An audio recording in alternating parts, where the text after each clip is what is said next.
load a holder, a traditional single tilt holder for the JEOL 2100 transmission electron microscope.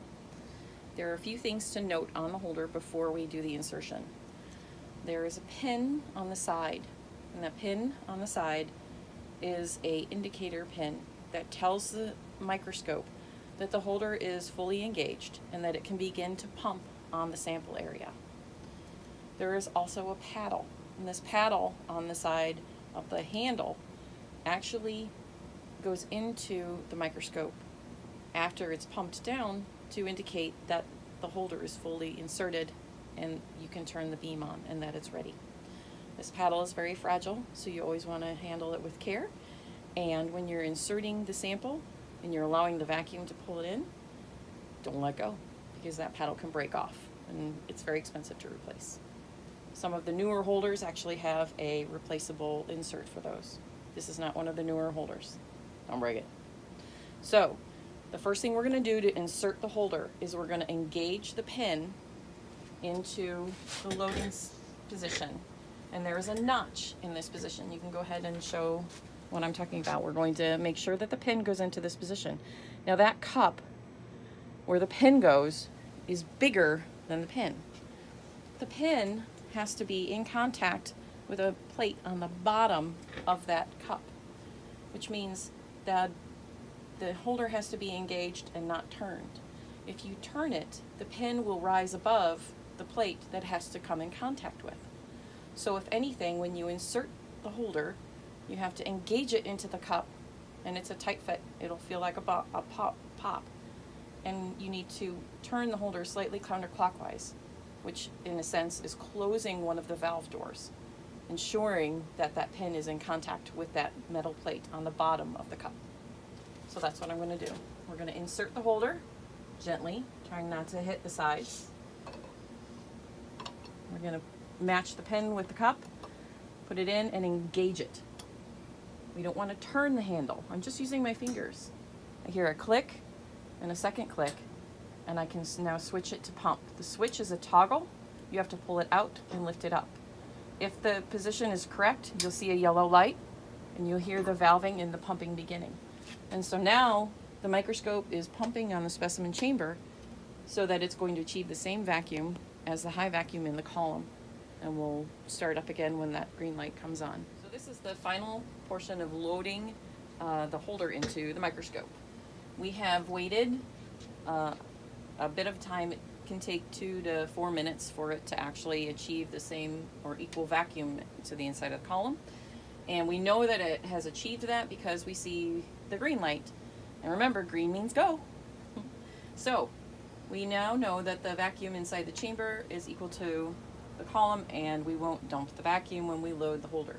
There are 2 doors that we have to go through when loading the holder. There is a small door, so we'll open up that small door and the vacuum will bring that rod in and it will stop abruptly. Then we will open the second door, which will turn the handle 45 degrees, and then the vacuum will try to pull the holder in. So the idea of loading the holder is not you pushing it in, but it's actually the vacuum pulling it, and you're resisting the vacuum. The vacuum is very strong. If you let it go, that holder will fly in and break. So we don't want that. So you just be gentle and resist the vacuum. Also, when you're loading the holder, you don't want to start with your hand on top, because by the time you get to the second door, your hand's going to be underneath and you're going to have to try and control it, and that's not a healthy, happy position. So I recommend that you have the back of your hand looking at you. I also tend to put my finger here so that when I'm in that final position, my finger is going to get smashed if I let go of the holder instead of the paddle or the fin that has to fit into the blocking position. So again, first door, we're going to turn it small amount and it goes in to the position of the second door. Then we're going to turn it 45 degrees. And we're going to just resist the vacuum is sucking it in, and you just let it insert and let go. You'll hear happy clicks. And those are the valves opening into the column saying everything's Gucci. When that happens, you'll see that it says beam ready here. So that means that the holder's in position. we can now take this switch and we can switch it to air. It won't affect anything, but it helps us when we're going to remove the holder next. And then we can turn the beam on and we're ready to image. So this is removing the holder. We've already explained how to load it. There's a few things you want to ensure before you remove the holder. You want to ensure that the stage is at its 0 position or neutral stage. And we check that by using the software to make sure the X, Y, and Z are at 0-ish, because Z is never perfectly at 0. You don't want to remove the holder when the position is in the higher focal plane or your Z is changed, because that could potentially damage the pole piece or any internal components. So always make sure that it stages neutral before you remove the holder. The other thing you want to make sure is that the switch is at air, because we don't want to actually remove the holder while it's pumping. So we can switch it to air at any time before removing the holder.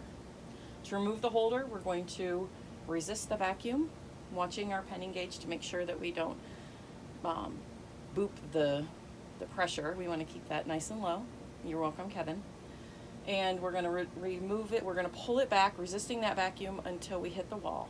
When we hit the wall, that's the first large door. We're going to close that large door. Once that door is fully closed, then we're going to pull it back a little and close it again and wait. That second small door is very small and the vacuum is very light. So at this point you could accidentally pull it all the way out, but we don't want to do that. We want to allow the valves time to close. So this is the point where I say we listen for the happy noises, which are the clicks and the valving system. And then there's a pause. And in that pause, the nitrogen gas, dry gas, is flushing the chamber. We wait for that final click. Okay? So again, removing the holder, pull back, resist the vacuum until you hit the wall, close the large door, pull a little, close a little, and wait. You don't have to lean on the holder. You hear the happy valving. Last click, that's the nitrogen flush. This is very loose.